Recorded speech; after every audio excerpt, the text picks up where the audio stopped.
Muy bien, seguimos con nuestro curso de 3ds Max. En las clases anteriores habíamos aprendido a crear en el panel de geometría las geometrías del menú, que me parece que son las más correctas ahorita para este curso de nivel básico. Y en la clase anterior habíamos dedicado una sola clase dedicada a los AEC Extended para explicarlos un poquito más en detalle, porque eso sí tenía que explicarlos, porque explorándolo solo sí resulta ser un poco más confuso. Para esta clase vamos a trabajar ahora con Shapes. Shapes o los splines, el spline es un tipo de shape. Vamos a aclarar eso por acá. Un shape, la traducción al castellano shape es forma, ¿ok? Pero si lo queremos mapear correctamente en nuestra cabeza, o sea, guardarlo correctamente en nuestra biblioteca de archivos, en nuestra cabeza, yo diría que vinculen los shapes o los spline a objetos bidimensionales. O técnicamente ahora sí un dibujo. Es un objeto bidimensional que solamente va a tener contenido en el eje X y en el eje Y. No va a tener profundidad, no va a tener altura. ¿Ok? Entonces son objetos bidimensionales, los shapes, objetos bidimensionales. Dentro de los shapes hay varios tipos de shapes que puedes crear. Puedes crear splines, puedes crear norms, objetos compuestos, extendidos, y luego puedes crear el Max Creation Graph. Pero por ahora vamos a mantenernos en la opción de splines. Cuando lo selecciono, en el menú por defecto tengo varias opciones. Puedo crear líneas, puedo crear rectángulos, círculos, elipses, arcos, donas, es decir, hay un montón. Entonces les voy a explicar cómo crear brevemente cada una de ellas. ¿Cuáles son los beneficios de crear? Perdón, me dio un poquito de tos. ¿Cuáles son los beneficios de crearlas correctamente de forma libre y de cuáles son los beneficios de crearlas con precisión? Entonces, en esta escena vacía de 3ds Max, Alt W en el teclado para ampliarlo, voy a ampliar mi área de trabajo y voy a comenzar con el rectángulo. No voy a comenzar con la línea, la voy a dejar para el final. El rectángulo se crea muy sencillo, es como crear la base de un box. El primer clic es fijo y lo arrastro hacia donde quiero que sea la diagonal de ese lado más largo o más angosto, dependiendo de cómo lo quieras dibujar, de esa caja. Lo suelto por aquí y ya hemos creado el rectángulo. Yo puedo seguir haciendo clics y seguir dibujando rectángulos siempre que la herramienta esté activa. Si presiono clic derecha, la herramienta se cancela. Fíjense que son objetos bidimensionales. Si orbito y me desplazo en la escena, ninguno tiene altura. Por ahora, porque más adelante vamos a ver a lo largo del curso que si yo quiero hacer que la apariencia de estos objetos bidimensionales cambie un poco, pues va a cambiar. Entonces le puedo dar tridimensionalidad a un objeto bidimensional, pero vamos por partes. El círculo, como su nombre lo indica, es un círculo, simplemente es un clic desde el centro para determinar el radio del círculo y donde voy haciendo clics voy creando más círculos, clic derecho para no crear más círculos. La elipse es como un círculo pero chanchito. Lo selecciono y simplemente me va a permitir a mí tener un círculo que no es 100% perfecto, sino que voy a poder deformar. Así que voy a crear algunas elipses con algunas formas también. El arco. El arco es un poquitico más difícil de aprender. El primer clic es fijo. Lo arrastro hacia donde quiero que sea el punto de inicio del arco y donde quiero que sea el punto final del arco. Y luego, moviendo el mouse hacia adelante o hacia atrás, voy a poder determinar qué profundidad va a tener este arco. También quiero aclararles que cada uno de estos objetos que estoy creando por acá es editable. Es decir, yo eventualmente voy a poder entrar a las opciones y cambiar la apariencia de estos objetos para modificarlas a mi antojo y que me sirvan realmente para lo que yo lo necesito. Es decir, si el arco me quedó de esta forma, eventualmente yo lo voy a poder editar para dar otra apariencia a ese arco. Así que no hay ningún problema. La dona, en el primer clic es fijo, determino el radio y luego determino el radio del siguiente círculo. Es como crear la base de un tubo cuando estábamos creando la geometría, solo que no va a tener altura. Así que siempre voy a crear muchas donitas si tengo la herramienta activa. Presiono clic derecho para no crear más donitas. El endgone. El endgone puede que parezca un poco inútil, pero realmente es bastante útil porque te ahorra mucho tiempo. Si hago clic sobre él y lo suelto, por defecto viene como un hexágono.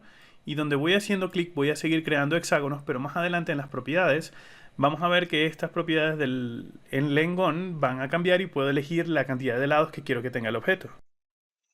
La estrella sería la siguiente, me permite a mí crear una estrella, el primer clic es fijo, lo arrastro para determinar el radio más externo de la estrella y luego, moviendo el mouse hacia adelante o hacia atrás, puedo determinar el radio de los puntos intermedios de la estrella. La estrella también se puede personalizar y puedo tener una estrella de más o menos puntas y voy a poder editar los radios. El texto lo voy a dejar un poquito más adelante para que veamos las diferencias. El helix es como una hélice o una espiral, pero esta, por primera vez en los objetos bidimensionales, esta sí va a tener altura. Va a seguir siendo un objeto bidimensional, pero la forma de crearlo va a permitir que ella tenga altura. O sea, todos estos están dibujados en el eje X y en el eje Y. El helix es el único objeto que va a tener un valor en Z. Entonces el primer clic es fijo, determino el primer radio, luego determino la altura de la hélice. Clic derecho y pueden ver, ya, permítanme lo creo otra vez porque se me olvidó un clic. El primer clic es fijo, determino el radio exterior, luego determino la altura y luego con el mouse determino cuál es el siguiente radio del siguiente giro. Clic derecho para no crear más helix. Quiero que vean que, fíjense que sí tiene altura. Es el único de los objetos bidimensionales que tiene valor en Z. Al menos de lo que estamos viendo ahorita. El egg es una forma relativamente nueva en versiones de 3ds Max. Y es como una forma de huevito. ¿Ok? Usos comerciales realmente no, en mi cabeza no creo que sean muchos. Pero bueno, me permite crear como un huevito. La sección me permite a mí crear un panel de sección que eventualmente me va a permitir a mí crear secciones de objetos. De todas maneras, yo creo que esto es para más... es más adecuado como para un curso de nivel intermedio o quizás más adelante en este curso. Realmente yo no la utilizo mucho. Utilizo otras herramientas, pero sepan que está allí como opción. Y el freehand es una opción también relativamente nueva dentro de 3ds Max y simplemente me permite crear una línea y donde voy creando, allí voy dibujando. Es muy libre, ¿ok? Es cool si lo que quiero crear es como una ruta rápida o trazar alguna ruta muy precisa de algo que quiero hacer. Y luego eventualmente cada uno de estos vértices también se puede editar. Por último está el texto, ese lo voy a dejar para otra clase donde voy a comparar texto de aquí del objeto bidimensional con respecto al text plus, que sería el texto de las geometrías. Entonces por ahora, por último sería la línea. La línea es una línea, primer clic es fijo, a un solo clic, y donde voy haciendo clic voy creando vértices para el comportamiento de mi línea. Pero la línea tiene otra forma de crearla. Si yo hago clic fijo y desplazo el mouse, entonces ya estoy creando curvas. Y siempre que mis clics sean fijos y yo arrastre el mouse, voy a poder crear curvas. Pero siempre que mis clics sean secos, voy a poder crear vértices que terminen en corner o en esquinas. Clic derecho. Obviamente cada una de estas líneas es personalizable. Podemos entrar a las opciones y empezar a conocer cuáles son las que podemos editar. Clic derecho para no crear más líneas. Voy con el rectángulo primero. De todas maneras, ustedes en casa van a explorar más opciones, pero yo ahorita quiero ir con las más frecuentes.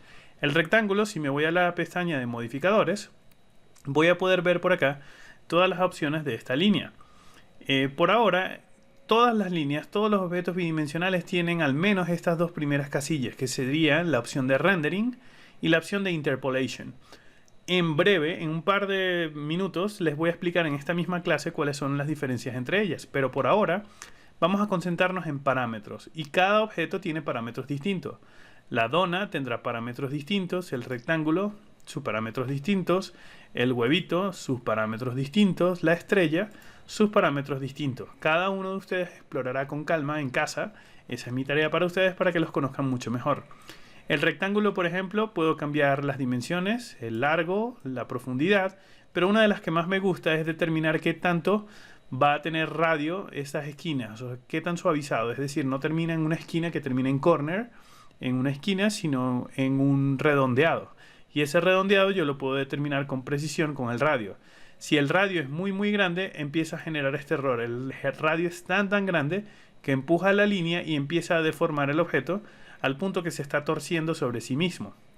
Así que, obviamente, si el radio que yo estoy colocando es en este sentido y el valor más pequeño es .775, en este caso de mi rectángulo, pues voy a tratar de que el radio no exceda ese valor, porque en el momento que excede ese valor, empieza a generar la torsión y se ve horroroso. ¿Ok? Debería ser la mitad de este valor porque va a tener un radio de esta mitad y la otra mitad. Entonces, cuando se consigan aquí, que coincidan, vamos a tener ese conflicto. ¿Ok? Y luego el círculo también, puedo cambiar el radio. ¿Ok? El N-gon, que era el que les iba a mostrar, En este caso tiene 6 lados, pero puedo decir que tenga 8, o puedo decir que tenga 3, o puedo decir que tenga 5 nada más. Es muy cómodo, es súper cool, y voy a poder determinar el radio también. Esta es una de las formas más útiles. Yo diría que de los objetos bidimensionales que tenemos acá del menú, la línea, esta que creé al final, el rectángulo, el círculo y el n-gon en mi ejercicio personal son los que más utilizo. El resto, no es que no los utilice, pero con muy poca frecuencia. Y el freehand, que es nuevo para mí en esta versión de 3ds Max 2022, no lo tenía en mi versión de 3ds Max anterior, que sería la del 2018, la que estaba utilizando antes. Esta opción no aparecía allí, esta todavía no la he usado a nivel profesional. Y ahorita, si me preguntan, no se me ocurre algún uso a ese dibujo manual que esté haciendo, salvo que esté dibujando algo y que cree un efecto particular. Y aún así creo que hay otra opción y confío más en el desarrollo de una línea normal. ¿Ok? Entonces queda de su parte explorar las opciones de todos los objetos. Quiero concentrarme en el helix porque es el que es un poquitico más complejo y ese sí lo quiero explicar a fondo. El helix me permite a mí determinar el radio de la base y el radio de la punta. Pero también puedo elegir la altura de esa hélice y lo más importante, puedo elegir cuántas vueltas da la hélice sobre sí misma. Cuántos giros está dando. Entonces ahora se entiende mucho mejor cómo es la hélice. Y luego puedo decir el bias es qué tan chonchita está hacia la base. O sea, qué tan slinky. ¿Saben cuál es el slinky? Ese resorte que uno lanzaba por las escaleras. Qué tanto se ve ese efecto de como colapsado de esa espiral. O qué tampoco se ve, o sea, qué tanto se ve hacia la base o hacia el extremo de la parte superior. Clic derecho no, sino control Z para deshacer, porque en este caso no quiero eso. Y luego el CW y el CCW se refiere a las agujas del reloj. En inglés sería clockwise o counterclockwise, es decir, el sentido de las agujas del reloj o al contrario de las agujas del reloj, dependiendo de hacia dónde quieren ustedes que gire la espiral. Ya entendido esto, como les digo, ustedes van a ejecutar en casa y controlar mejor las propiedades para conocer mejor cada uno de los objetos. Quiero explicarles algo antes de terminar esta clase y es la apariencia. Yo les comentaba que cada una de estas líneas visualmente parece un objeto bidimensional y lo es. Pero luego cada uno de estos objetos bidimensionales siempre tiene la opción de rendering. En este caso no tiene la opción de interpolación en el helix, pero el rectángulo sí, la línea sí tiene interpolación, hay un montón de cosas. Bueno, la línea tiene otras propiedades, no nos asustemos, pero el rectángulo también tiene interpolación, etc.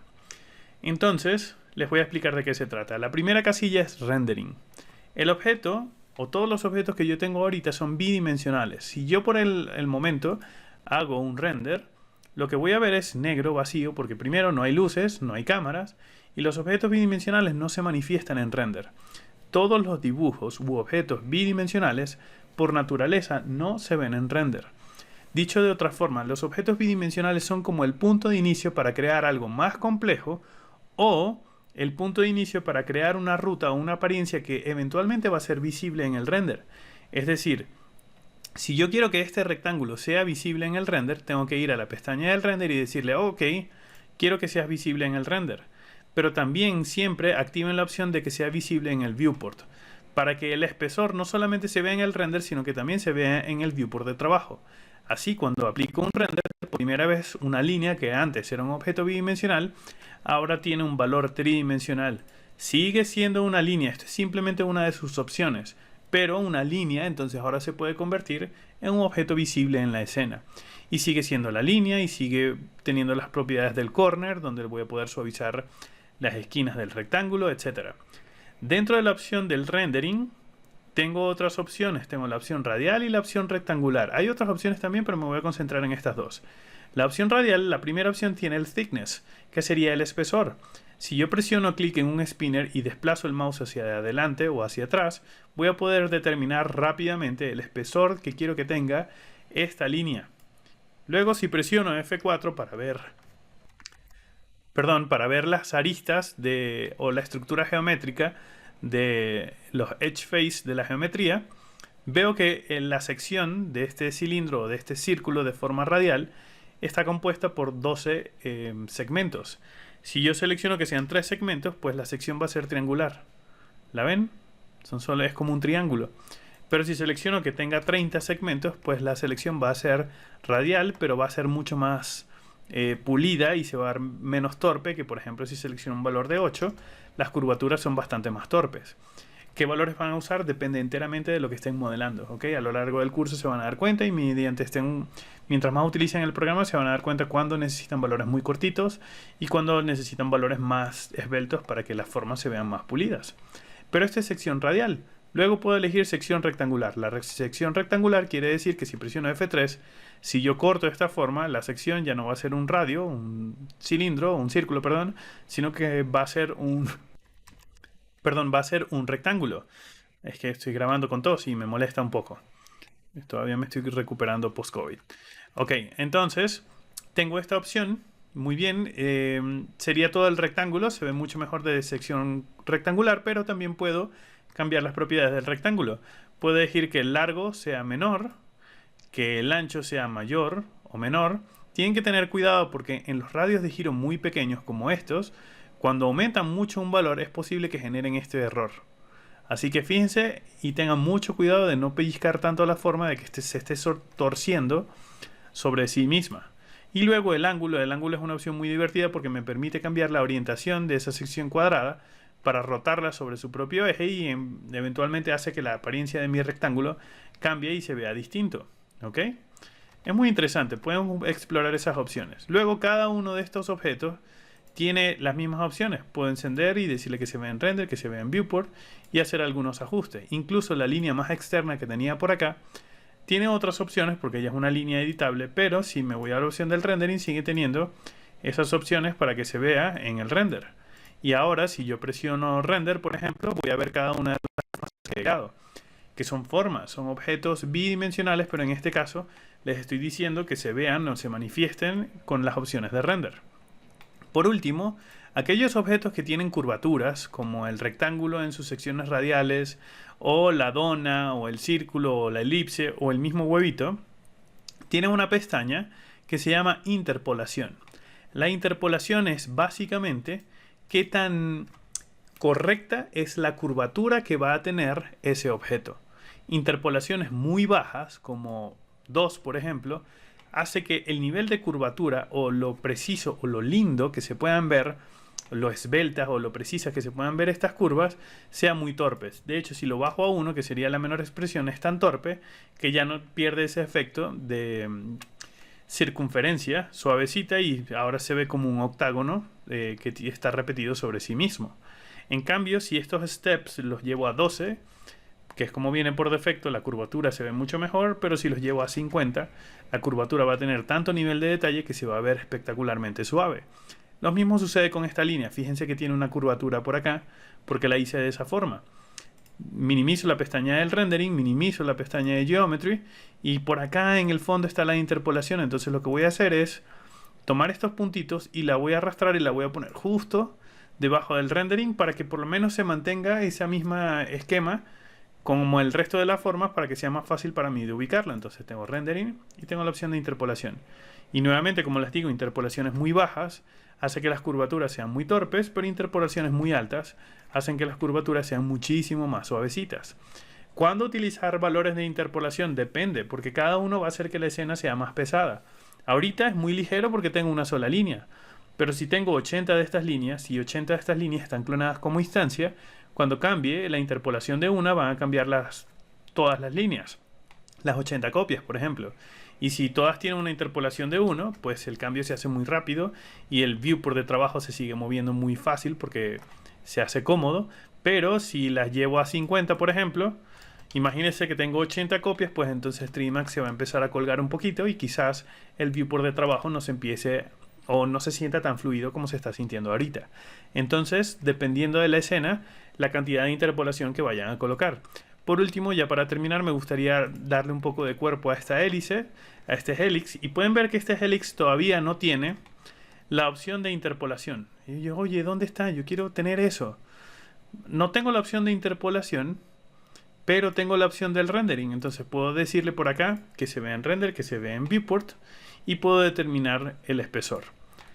Para la interpolación o opciones más avanzadas de las líneas, lo veremos más adelante en el curso, pero por ahora estamos excelentes para empezar a conocer estas líneas. Voy a interrumpir la clase por acá, donde me voy a enfocar muy bien en la línea ahora, la que estamos dibujando manualmente, para que exploremos otras opciones y la conozcan mejor. Y luego, antes de pasar a la creación de luces, recuerden que voy a hacer la comparación entre texto de objeto bidimensional y texto de objeto tridimensional. Esto es todo por esta clase y nos vemos en la que viene. Hasta luego.